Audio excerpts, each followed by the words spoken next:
Welcome to a brand new episode of Christmas Village 2025. Only 4 weeks remain until Christmas Day, and our village continues to transform into a world of pure Christmas magic, where lights glow, snow sparkles, and dreams come alive. In this episode, we take the next big step in our journey, connecting Section 2 with the completed Section 1, installing the train tracks, and creating a stone tunnel while turning two empty spaces into beautiful new highlights of the village. Every detail brings us closer to the moment when this entire world will shine in its full Christmas glory. So, let's begin this next chapter of Christmas Village 2025.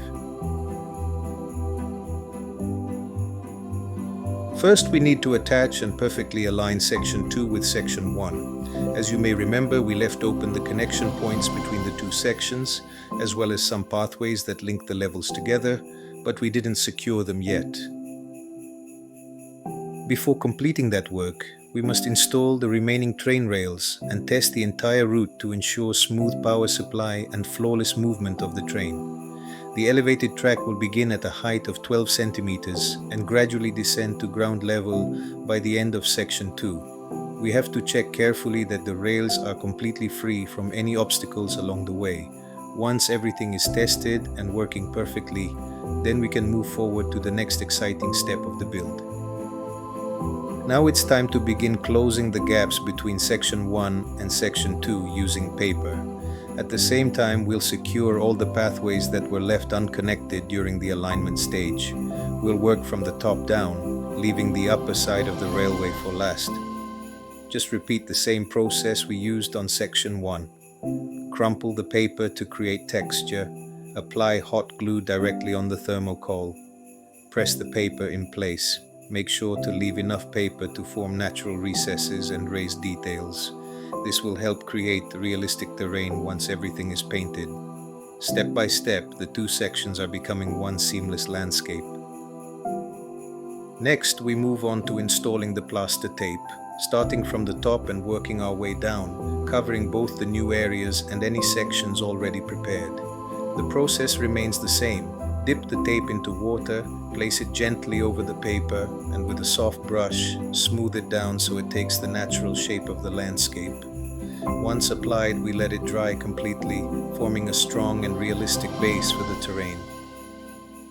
After completing the plaster tape installation, the next step is to apply a thin layer of watery plaster over the entire surface. Gently dab your brush against the dry plaster tape. This technique creates natural bumps and textures, giving the rocks and terrain a more realistic shape.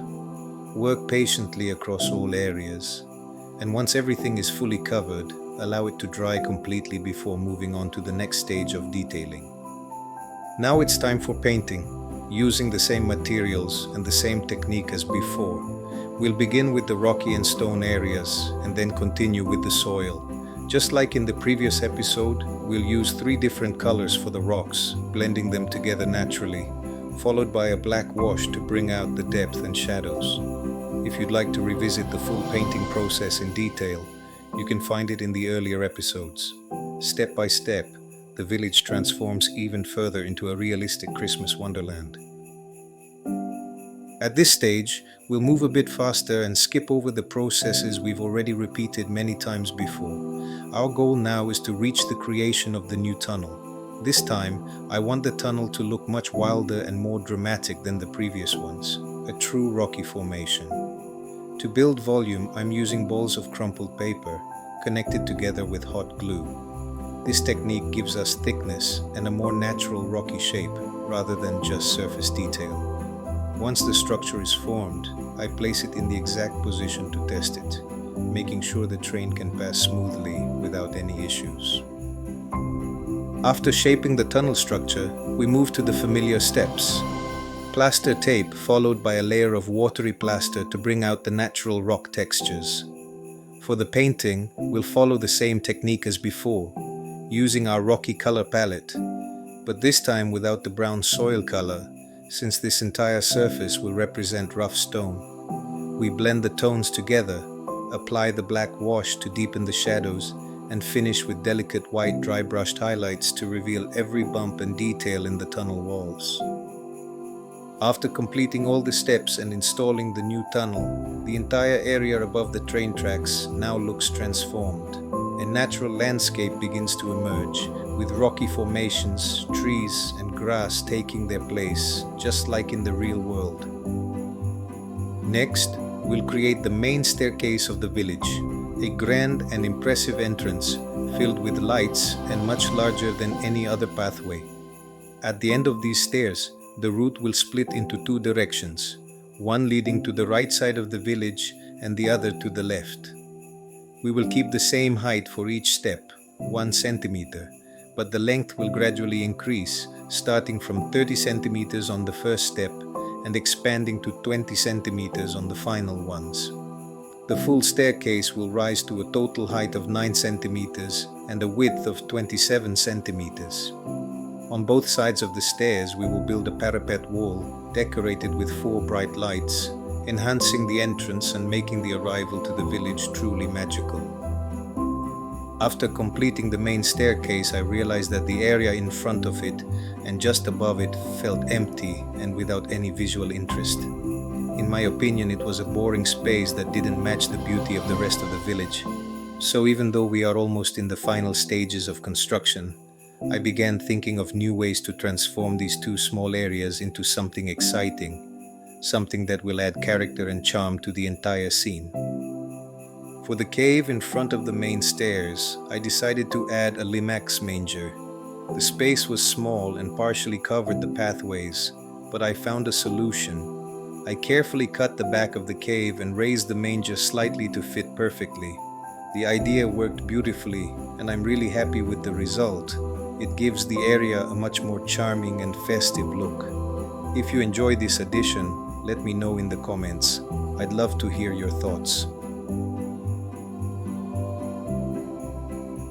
For the second area at the top of the stairs, I decided to create a small cafe kiosk with an outdoor seating area, giving visitors a truly magical view.